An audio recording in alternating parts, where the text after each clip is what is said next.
We got to do something. You're going to do it now.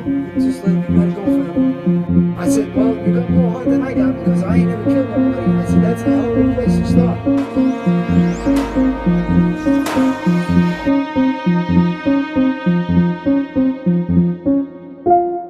Good evening. We are live from the scene of a horrific crime that has shocked the nation. 6 members of the DeFeo family were found shot to death in their home at 112 Ocean Avenue, Amityville, New York. The only survivor is the eldest son, Ronald DeFeo Jr., who has been arrested and charged with the murders. He claims that he was possessed by a demonic force that made him kill his family. Ronald DeFeo Jr. has confessed to the killings, but says he does not remember anything. He says he heard voices in his head telling him to do it. He says he saw the eyes of the devil in his family's faces. He says he was not himself, but a puppet of a dark force that lives in the house.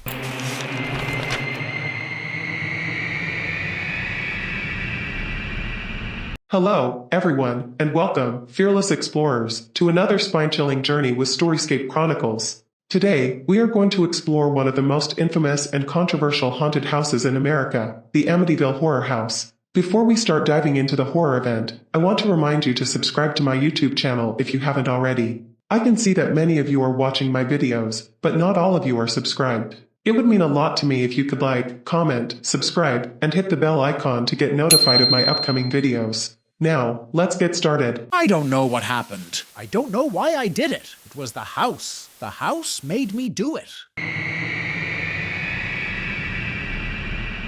The DeFeo family seemed to have it all: a luxurious home, a prosperous business, and a prominent social status. But behind the facade of success, there was a dark and twisted reality of abuse, addiction, and resentment. And one night, it all exploded in a horrific bloodbath that would haunt the nation for decades.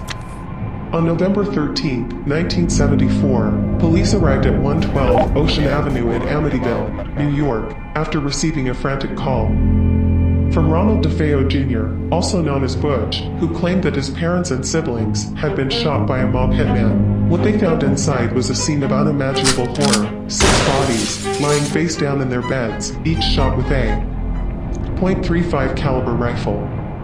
The victims were Ronald DeFeo Sr., 43, and Louise DeFeo, 43, the parents, and their children, Dawn, 18, Allison, 13, Mark, 12, and John, 9. They had been killed around 3 a.m. while they were sleeping. The only survivor was Butch, 23.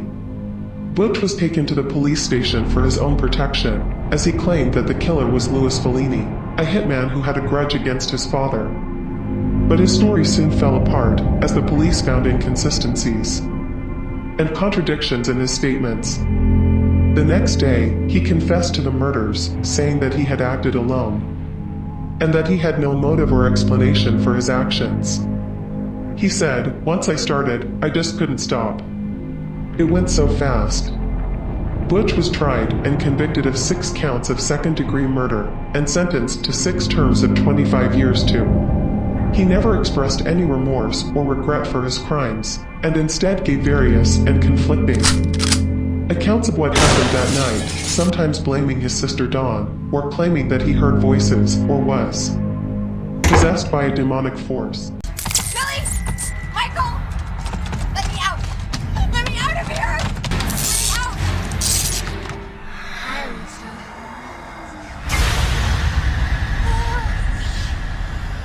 Look what Ronnie did.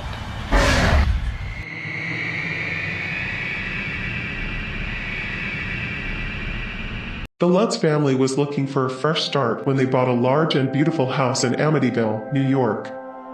In December 1975, George and Kathy Lutz had married in July that year and wanted to blend their families, as Kathy had 3 children from a previous marriage: Daniel, 9, Christopher, 7, and Missy, 5. They were aware of the house's tragic history, but decided to overlook it, as the price was too good to pass up: $80,000 for a 5-bedroom house with a swimming pool and a boathouse on a canal. The house at 112 Ocean Avenue had been the scene of a gruesome crime just 13 months earlier, when Ronald DeFeo Jr., 23, had shot and killed his parents and 4 siblings while they slept.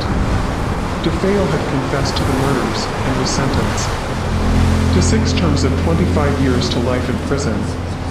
He claimed that he had heard voices in the house that told him to do it. The Lutzes were not superstitious and believed that they could make the house their own. They even invited a priest to bless the house before they moved in as a precaution, but they soon realized that something was very wrong with their new home. The Lutzes claimed that they witnessed a series of horrifying and inexplicable events during their 28-day stay in the house.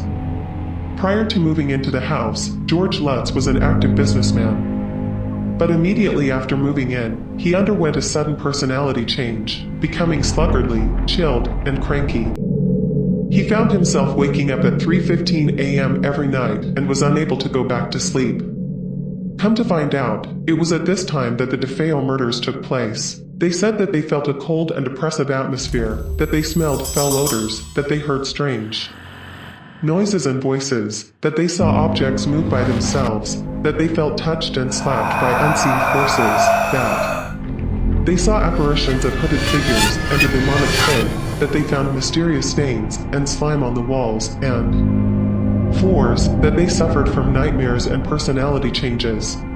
The priest who blessed the house also said that he had a terrifying encounter when he heard a voice tell him to get out as he sprinkled holy water in one of the rooms. He also said that he developed a high fever and blisters on his hands after the incident, and that he tried to warn the Lutzes to leave the house, but his phone calls were mysteriously cut off. On January 14, 1976, the Lutzes decided that they could not take it anymore and fled the house, leaving behind most of their possessions. They said that they had endured a final night of terror that they never fully disclosed. They later took and passed lie detector tests to prove that they were telling the truth about their ordeal.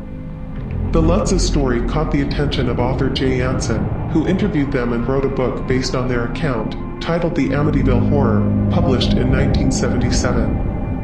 The book became a bestseller and spawned a series of movies and sequels that portrayed the house as infested by evil spirits and suggested that the Lutzes were influenced by the same supernatural power that drove DeFeo to kill his family. The book and the movies also generated a lot of controversy and criticism, as many people doubted the authenticity and accuracy of the Lutzes' claims and accused them of fabricating or exaggerating their story for fame and money.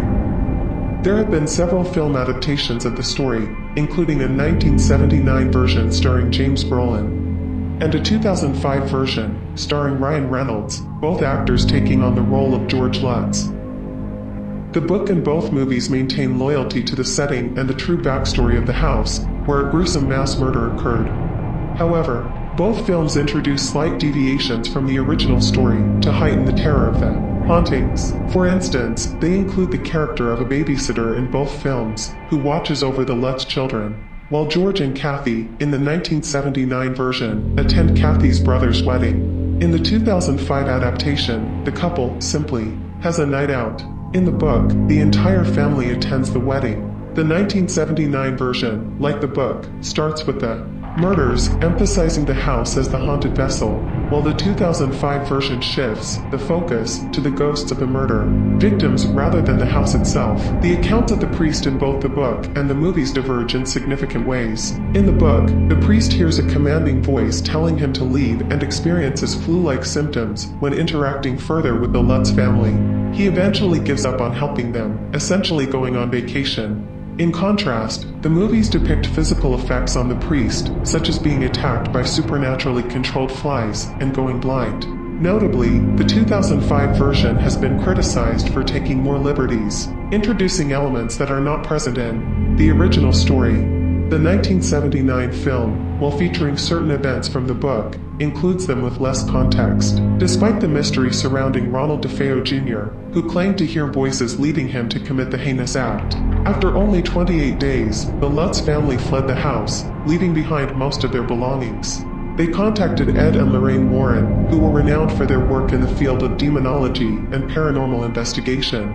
The Warrens agreed to help them and conducted a thorough investigation of the house. The Warrens brought along a team of researchers, psychics, and a camera crew. They set up equipment and performed a seance in the house. They said that they encountered a powerful and evil presence that tried to harm them. Lorraine said that she felt a deep sense of oppression and saw visions of the DeFeo family's corpses. They also captured a chilling photo of a boy with glowing eyes, who they believed was a demonic entity. The Warrens concluded that the house was infested by a malevolent spirit that fed on the negative energy of the DeFeo murders and the Lutz family's fear. They warned the Lutz family to never return to the house, as they believed it was too dangerous. Why did it happen to me? Places like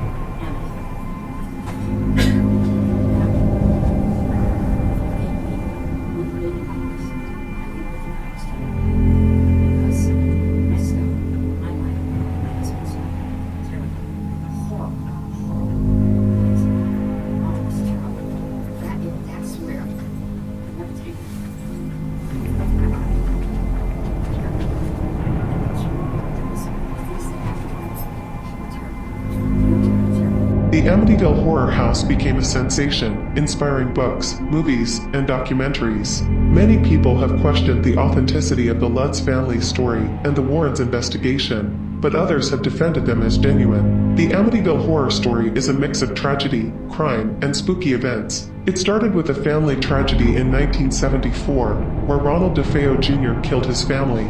Later, the Lutz family moved into the same house and claimed strange things happened, which became famous through books and movies. Butch DeFeo, Ronald's son, explained the event leading to the murders, involving a heated argument with his sister, Dawn, and the decision to kill their family members. We gotta do something. Gonna do it now, and just let it go forever. I said, well, you got more heart than I got because I ain't never killed nobody. And I said, that's a hell of a place to start.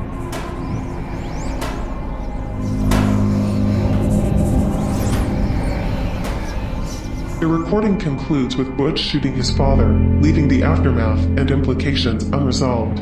Ronald DeFeo Jr. was found guilty, served time in prison, and passed away in 2021 at 69. The cause of his death was not disclosed. The Amityville house changed owners, and despite its dark history, most didn't experience anything unusual. The house was renovated, bought, and sold at different prices.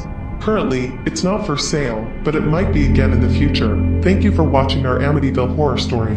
We hope you enjoyed the spooky journey. Share your thoughts in the comments. Don't forget to like, subscribe, and hit the notification bell to stay updated on our future ventures into the realms of horror and mystery. Until next time, stay curious, stay haunted.